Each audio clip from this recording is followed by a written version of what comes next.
Hey guys, welcome back to learn with Shyam. இன்னைக்கு வீடியோவில் நம்ம பார்க்க போகிறது ஆப்ரஹாம் நீங்கன்னா அப்துல் கலாமா காமராஜனா சொல்லி ராஜனா. ஐயோ பாவம், அவரே கன்ஃபியூஸ் ஆயிட்டாரு. இந்த மாதிரி நம்ம இங்கிலீஷில் பேசும்போது நமக்கே தெரியாமல் நிறைய மிஸ்டேக்ஸ் பண்ணுவோம். அண்ட் நம்ம பேசிகிட்டு இருக்கும்போதே இந்த இடத்துல இது வருமா இல்லை அந்த வேர்ட் வருமா, இந்த மாதிரி கன்ஃபியூஷன்ஸ் நிறையா வரும் இல்லையா? ஸோ நம்ம இங்கிலீஷில் பேசும்போது நம்ம காமனாக பண்ணுற மிஸ்டேக்ஸ் என்ன அப்படிங்கிறத இந்த வீடியோவில் நான் லிஸ்ட் அவுட் பண்ணியிருக்கேன். So that we can speak English without any mistakes. இதை பார்த்தாலே நமக்கு நிறைய மிஸ்டேக்ஸ் ரெடியூஸ் ஆகும். இப்போ வாங்க வீடியோக்குள்ளே போகலாம்.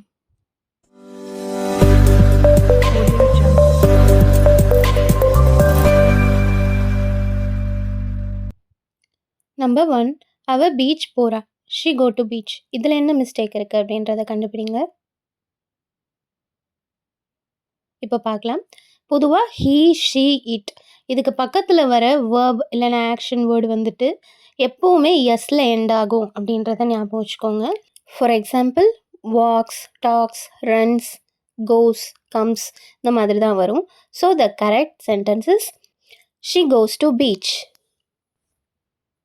நம்பர் 2, எனக்கு எந்த உதவியும் தேவையில்லை. I don't need no help. இதில் என்ன மிஸ்டேக்னு பாருங்கள். எப்போவுமே நம்ம 2 நெகட்டிவ் வேர்டை ஒரே சென்டென்ஸில் சேர்த்து யூஸ் பண்ணக்கூடாது. விச் மீன்ஸ் ரெண்டுமே ஒரே மீனிங் தான் கொடுக்கும். அது ரெண்டுத்தையும் எப்போவுமே சேர்த்து நம்ம யூஸ் பண்ணக்கூடாது. So the correct sentence is I don't need any help. No ஹெல்ப்னு சொல்லக்கூடாது, எனி ஹெல்ப் அப்படின்னு தான் சொல்லணும். நம்பர் 3, நானும் அவனும் கடைக்கு போனோம். Me and him vent to the store. இதில் என்ன மிஸ்டேக் இருக்குது? இங்கே நம்ம ஒரு சென்டென்ஸோட ஸ்டார்டிங்கில் எப்போதுமே மீ, ஹிம், ஹிஸ், ஹர் அந்த மாதிரி யூஸ் பண்ணக்கூடாது. எப்போவுமே சென்டென்ஸோட ஸ்டார்டிங்கில் I, you, we, they, he, she, it இந்த ப்ரொனவுன்ஸ் தான் யூஸ் பண்ணணும் அப்படிங்கிறத ஞாபகம் வச்சுக்கோங்க. So the correct sentence is he and I went to the store. And இன்னொரு முக்கியமான விஷயம், எப்போதுமே நம்ம 2 பேரை பற்றி பேசுகிறோம். அதில் நம்ம கூட இருக்கிறவங்க அண்ட் நம்மளை பற்றி பேசும்போது ஃபர்ஸ்ட் அவங்கள மென்ஷன் பண்ணிவிட்டு அண்ட் தென் நம்மளை பற்றி மென்ஷன் பண்ணணும். ஸோ ஐ அண்ட் ஹீ அப்படின்னு சொல்லக்கூடாது, ஹீ அண்ட் ஐ அப்படின்னு தான் சொல்லணும். நம்பர் 4, அவங்க கிரவுண்டில் விளையாடிட்டு இருக்காங்க. தேர் பிளேயிங் இன் த கிரவுண்ட். இதில் என்ன மிஸ்டேக் இருக்குது? இங்கே இந்த சென்டென்ஸில் தேர் அப்படின்ட்டு போட்டிருக்கோம் இல்லையா? ஸோ அதுக்கு மீனிங் என்னென்னா அவங்களோட, தேர் பென், தேர் புக்ஸ் அந்த மாதிரி மீனிங். ஸோ அவங்களுடைய அப்படின்றத இங்கே யூஸ் பண்ணக்கூடாது. தே ஆர், அவங்க. ஸோ தே ஆர் அப்படின்னு தான் யூஸ் பண்ணணும். So the correct sentence is they are playing in the ground. Number 5, நீ இதை எங்கே வாங்கின? Where did you bought this? இதில் என்ன மிஸ்டேக் இருக்குது? ஸோ நம்ம பாஸ்ட் டென்ஸ், அதாவது நடந்து முடிஞ்சதை பற்றி பேசும்போது எப்போவுமே கொஸ்டினில் டிட் அப்படின்ட்டு போட்டுருவோம். டிட் அப்படின்னாலே அது நடந்து முடிஞ்சதை பற்றி சொல்கிறது தான். ஸோ டிட்டுங்கிறதும் ஒரு பாஸ்ட் ஃபார்ம் அண்ட் பாட்டுங்கிறதும் ஒரு பாஸ்ட் ஃபார்ம். இது ரெண்டுத்தையும் ஒரே சென்டென்ஸில் நம்ம யூஸ் பண்ணக்கூடாது. டிட் யூஸ் பண்ணிட்டோன்னா we can use first form of verb. So buy அப்படின்றது தான் கரெக்ட் ஃபார்மிங்க. So the correct sentence is where did you buy this? Where did you buy this? So did use பண்ணால் எப்போவுமே second form of verb use பண்ணக்கூடாது, first form தான் use பண்ணணும் அப்படின்றத ஞாபகம் வச்சுக்கோங்க. நம்பர் 6, அவ நல்லா பாடுறா. She sings good.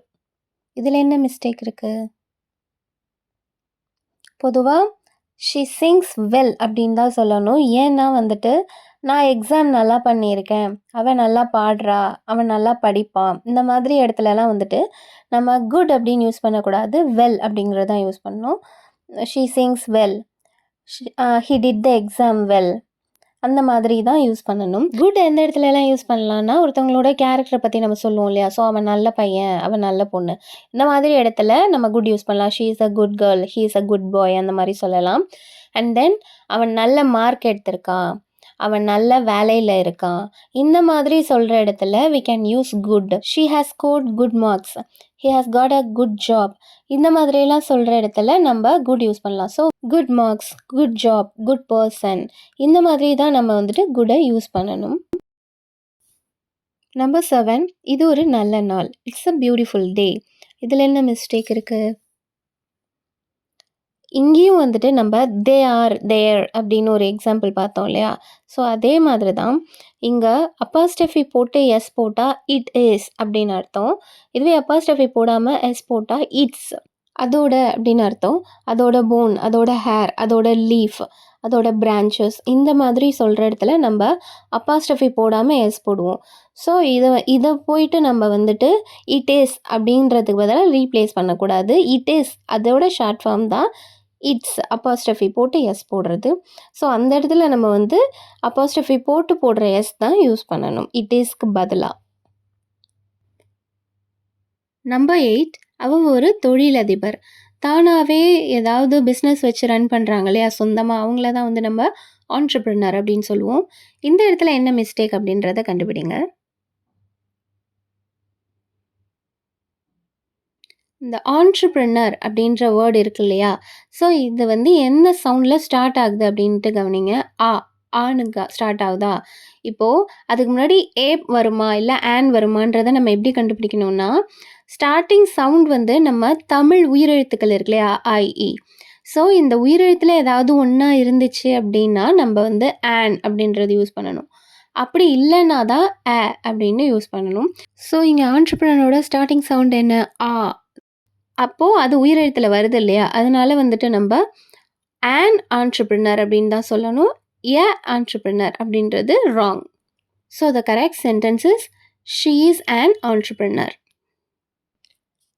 நம்பர் 9, நாங்கள் ரெஸ்டாரண்ட் போயிட்டு பிரியாணி சாப்பிட்டோம்.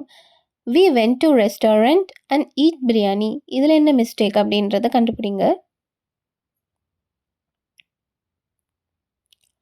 இங்கே கவனிச்சிங்கன்னா நாங்கள் ரெஸ்டாரண்ட் போனோம், பிரியாணி சாப்பிட்டோம். இது ரெண்டுமே வந்து நடந்து முடிஞ்சதை பற்றி பேசுகிறது இல்லையா? அப்போ நடந்து முடிஞ்சதை பற்றி பேசும்போது எப்போவுமே நம்ம பாஸ் ஃபார்ம் ஆஃப் வேர்ப் தான் யூஸ் பண்ணுவோம். அதனால தான் ஃபஸ்ட்டு வென்ட் அப்படின்னு போட்டிருக்கோம். அப்போது இங்கே வந்துட்டு ஈட் அப்படின்றது வரக்கூடாது, ஏட்டுன்றது தான் வரணும். நாங்கள் ரெஸ்டாரண்ட் போனோம், பிரியாணி சாப்பிட்டோம், நடந்து முடிஞ்சதை பற்றி பேசுகிறோம், ஸோ எயிட்.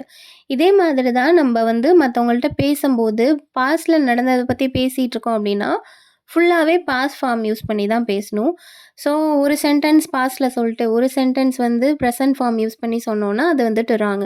நாங்கள் ரெஸ்டாரண்ட் போனோம், பிரியாணி சாப்பிட்டோம், கடைக்கு போனோம், திங்ஸ் வாங்குகிறோம், இந்த மாதிரி சொன்னீங்கன்னா திங்ஸ் வாங்குகிறோம் அப்படின்னு சொல்லக்கூடாது இல்லை? ஸோ கடைக்கு போனப்போ தான் நம்ம திங்ஸ் வாங்கியிருப்போம். அந்த மாதிரி கண்டினியூஸாக நம்ம நடந்து முடிஞ்சதை பற்றி சொல்லும்போது எப்போவுமே பாஸ் ஃபார்ம் தான் ஃபுல்லாக யூஸ் பண்ணணும் அப்படின்றத ஞாபகம் வச்சுக்கோங்க. ஒரு வேளை நம்ம டென்சஸை மிக்ஸ் பண்ணி யூஸ் பண்ணோன்னா அதோட மீனிங்கே வந்துட்டு ராங் ஆகிடும். So the correct sentence is we went to restaurant and ate biryani. Number 10, அவன் என்னை விட உயரமானவன். He is taller than me. இதில் என்ன மிஸ்டேக் அப்படின்றத கண்டுபிடிங்க. இங்கே தென் அப்படின்னு யூஸ் பண்ணியிருக்கோம் இல்லையா? ஸோ தென் அப்படின்னா அப்புறம், அடுத்து அந்த மாதிரி சொல்லும்போது தான் நம்ம தென் யூஸ் பண்ணணும். பட் நம்ம இங்கே வந்து 2 பேரை கம்பேர் பண்ணுறோம். அவன் என்னை விட உயரமாக இருக்கான், அவளை விட நல்லா படிப்பா, இந்த மாதிரிலாம் கம்பேர் பண்ணுறோம் இல்லையா? அப்போது அந்த இடத்துல வந்து நம்ம தேன் யூஸ் பண்ணணும், தென் யூஸ் பண்ணக்கூடாது. So the correct sentence is he is taller than me.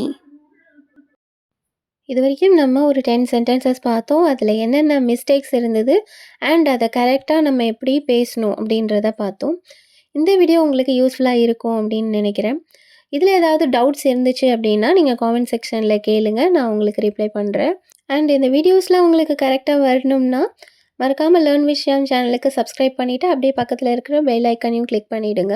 அப்போ தான் நான் போடுற நியூ வீடியோஸ் எல்லாமே நோட்டிஃபிகேஷனாக உங்களுக்கு உடனே வரும்.